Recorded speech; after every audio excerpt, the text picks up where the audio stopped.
My 600-Pound Life showcases the most intimate details of its contestants on the show.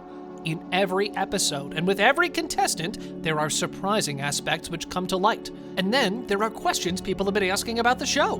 Why do most of the patients have shady pasts? What's the deal with the show's enablers? How did the show come into being in the first place? Not just this, but many more questions will be answered as we begin our journey into the forbidden reality of My 600-Pound Life. Is My 600-Pound Life fake? For it to get any worse, if I can't start losing the weight. We humans are always curious and looking for what exactly lies behind the curtains. The real truth, you know. My 600-Pound Life has been one of the most famous shows of TLC, and along with its popularity comes the question of its reality. Is it staged? Is it all scripted? Well, let us give you a very straight answer. No. Seasons after seasons, the show has documented the unscripted lives of countless morbidly obese moms, dads, sons, and daughters. It is neither scripted nor fake. The patients you see on the screen are all very real people, and with their very real problems. I feel like a nasty, yucky monster, but I don't like it. I don't like being this person. Their struggles, their heart-wrenching pasts, their problems, and their hard work is just as real as anything can be. So this answers the first question. You need to find a positive. There's no positive, though. There is a positive. Where? Shady pasts? But when I was really young, I didn't worry about my weight or how much I ate.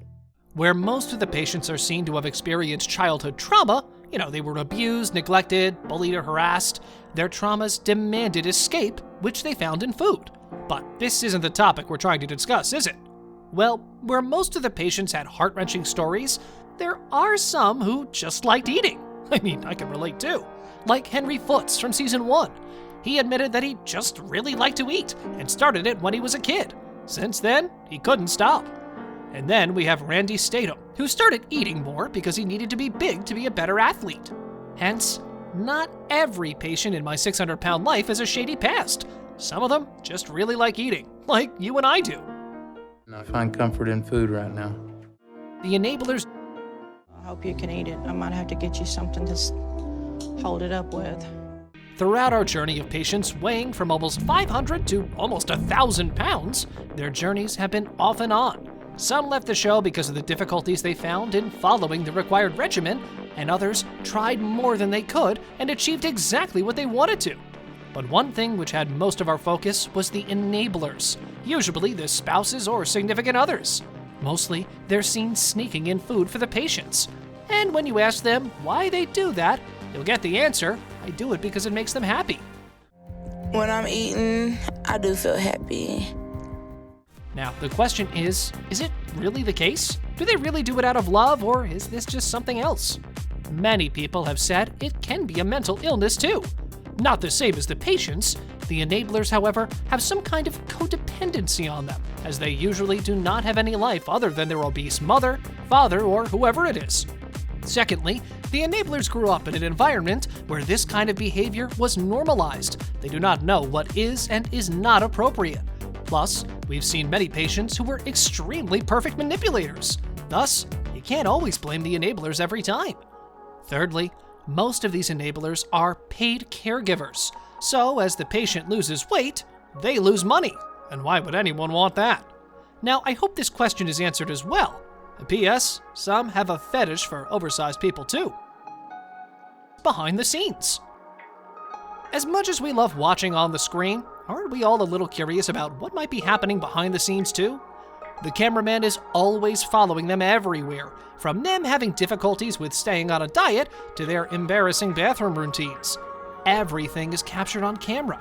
However, there are many parts of the show that fans don't know about, and even if the stories are factual, there's always more to them.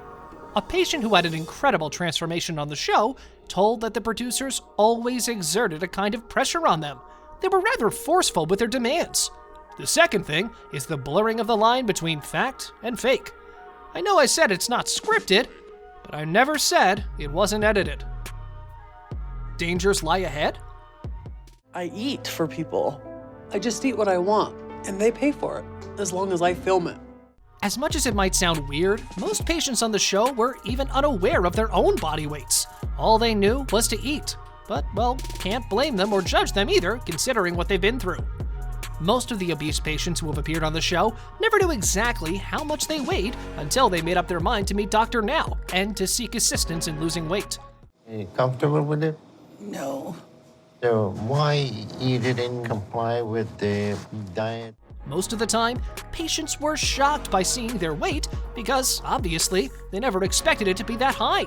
So, many viewers wonder how it could be possible that people who are living their whole life with this body couldn't determine their weight or are unaware of it.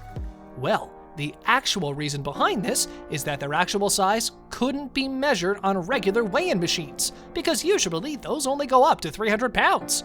And by the way, in case you were wondering how Dr. Now can easily tell someone's weight, even if the scales can't be measured, the reason is that the scale, which is in Dr. Now's office, is actually built with a purpose to count the weight of those obese patients, as according to TLC, it goes up to 900 pounds. So, just as they weren't aware of their weight and they weren't aware of the danger that came with it, at some point in their life, they realized that this is why they came to Dr. Now for aid. Patients have significant others. Many of the viewers think that people who are obese may not enjoy their life, but most of the contestants who appeared on the show proved us wrong. They had boyfriends, girlfriends, husbands, wives, and enjoyed their love life a lot. Tanisha Cleveland, a contestant, had a husband who left her during the journey on the show as he wasn't interested in helping her lose weight. But she didn't lose hope and stayed determined to lose her weight. And not just that, she went ahead and found a new boyfriend. But alas, she was still bedridden. After weight loss surgery, many of the romantic relationships on the show changed for the worse. Many of the enablers were overweight themselves. Therefore, the weight loss of the patients threatened them. It's hot. Thank you, baby. But this was not the case with every patient, because some relationships are more than that. Some really wanted their partners to transform their lifestyles. Others wanted to feel needed, and their partner's weight loss threatened them. Christina Phillips, a young woman on the show, said goodbye to over 500 pounds and also bid farewell to her husband because he preferred the caretaker role rather than her new life. Before we go on to the last part of our list, we'd love to hear your thoughts on today's video, as well as if you have any favorite shows that you'd like to see on our channel. Bathroom scenes. At 600 pounds, washing or using the bathroom can be a huge struggle, especially in a world built for smaller bodies. So that's why most of the patients on the show have a hard time just trying to squeeze into the bathroom. Most of them were seen depending on sponge baths for cleaning purposes.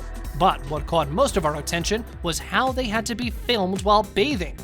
As when Nicole Lewis was featured on the show in 2017, she had to face this embarrassing moment on air. She shared on the show that both her parents were drug addicts, and to cope with such sort of toxicity, she started binge eating. Unfortunately, due to that, she started gaining weight, and that's why she couldn't fit in her shower. Well, it is also said that some patients were paid more to appear on the shower scenes as it gets more viewership for the show. And well, that's it for today, guys. Thank you very much for watching the video. Do like and share it with your friends. Subscribe to the channel and hit the bell icon to not miss any of the upcoming amazing videos. Thank you once again